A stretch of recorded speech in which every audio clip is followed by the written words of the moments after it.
விஜய் வந்து காவேரியோட அந்த கடைக்கு வந்து எல்லாமே வந்து ஏற்பாடு பண்ணி காவேரி ரொம்ப சந்தோஷமா பார்த்துக்கிறாரு. இந்த சூழ்நிலையில இங்க என்ன பண்றாங்க, வெண்ணிலா வந்து ரொம்ப டென்ஷனா இருக்காங்க. எப்படியாவது வந்து விஜய அடைஞ்சே தீருவேன் அப்படின்னு சொல்லிட்டு பண்ணிட்டுருக்காங்க. அதனால அவங்க மாமா வந்து எப்படியாவது வெண்ணிலாவுக்கும் விஜய்க்கும் கல்யாணம் பண்ணணும் அப்படின்னு சொல்லிட்டு பசுபதி சொல்றத கேட்குறாரு.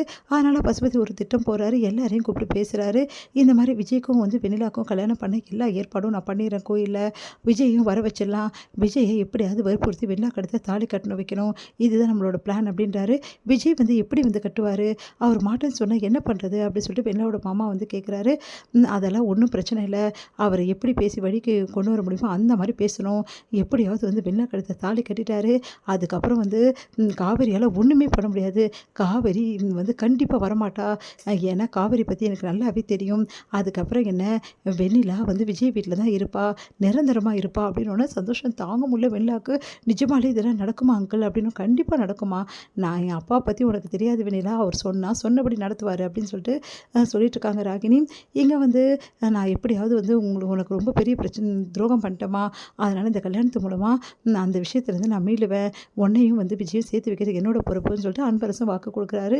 இதனால வெண்ணிலா ரொம்ப சந்தோஷமாயிடாங்க அடையிறாங்க. ஆனா வந்து யோசனையாவே இருக்காரு. ஐயோ! இதெல்லாம் நடக்குமான்னு தெரியலையே. அந்த பையன் ஒத்துப்பானான்னு தெரியலையே.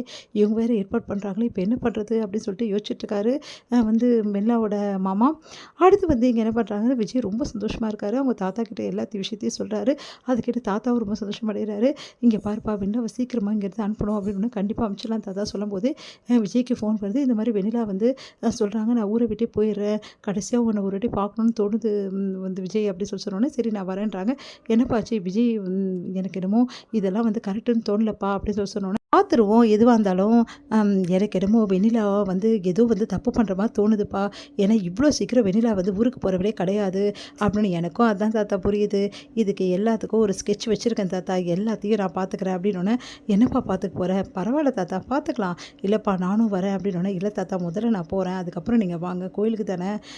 எதுக்கும் அங்கே ஒரு பெரிய பிரச்சனை தான் இருக்கும்னு எனக்கும் தோணுது. அதுக்கேற்ற மாதிரி ஏற்பாடு எல்லாத்தையும் நான் பண்ணிட்டு தான் போவேன்" அப்படின்னோனே, "சரிப்பா பத்திரமா இரு. எக்காரணம் கூட எதுலேயும் மாட்டிக்காதப்பா" அப்படின்னு. "நான் பார்த்துக்கிறேன் தாத்தா" அப்படின்றாரு. அதன்படி வந்து விஜய் வந்து கோயிலுக்கு போகிறாரு. கோயிலுக்கு போனால் அங்கே எல்லா ஏற்பாடும் பண்ணி வச்சுருக்காங்க. வெண்ணிலாவுக்கும் விஜய்க்கும் கல்யாணம் பண்ணுறதுக்கான. அதை பார்த்து விஜய் செம்மையா டென்ஷன் ஆயிடுறாரு. "எதுக்கு யாரை கேட்டு இதெல்லாம் பண்ணீங்க?" அப்படின்னோடனே, "யாரை கேட்டு பண்ணணும்? நாங்கள்லாம் வந்து யோசனை பண்ணி தான் பண்ணியிருக்கோம். நீ கண்டிப்பாக வெண்ணிலா கழுத்துல தாலி கட்டி தான் ஆகணும்" அப்படின்றாரு. உடனே அன்பரசு வந்து, "ஏன்பா இப்படிலாம் பண்ணுற?" அப்படின்னு அன்பரசு சட்டையை பிடிச்சி விஜய் வந்து அடிக்க போயிடுறாரு. அப்போ போலீஸ் அங்கே வந்துடுறாங்க. போலீஸை பார்த்து எல்லாம் அதிர்ச்சி அடைகிறாங்க. உடனே வந்து, "போலீஸ் எப்படி வந்தாங்க?" அப்படின்னு பெண் போலீஸ் எல்லாருமே வந்துடுறாங்க.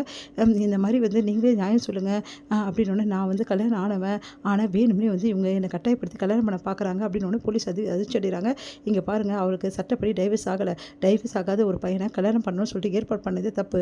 உங்கள் எல்லாரையும் கூண்டோட அரெஸ்ட் பண்ணுறேன்" அப்படின்னோடனே அதிர்ச்சி அடைகிறாங்க வெண்ணிலா. வெண்ணிலா ஓடி வந்து, "ஏன் விஜய் இப்படிலாம் பண்ணுறீங்க? உங்களை கல்யாணம் பண்ணணும்னு நான் எவ்வளோ ஆசைப்பட்டேன். கழுத்தை தாலி கட்டுவேன்னு ஆசைப்பட்டேன். இப்படி பண்ணிட்டே விஜய். அப்போ என்னை வேணும்னே இப்படி வந்து அசிங்கப்படுத்திட்டே. நீ தான் என்னை அசிங்கப்படுத்திட்ட. நான் உன்னை சொன்னேன் நான் கல்யாணம் பண்ணிக்கிறேன்னு சொல்லிட்டு, எப்படி எந்த தைரியத்தை இதெல்லாம் ஏற்பாடு பண்ணுவேன்? எனக்கு ஆல்ரெடி கல்யாணம் ஆயிடுச்சு. பொண்டாட்டி இருக்கா. நான் சொல்லியிருக்கேன்ல. உன் பொண்டாட்டி தான் உன்னை கண்டுக்கல விஜய். அது தெரியுமா உனக்கு கண்டுக்கலன்னு சொல்லிட்டு?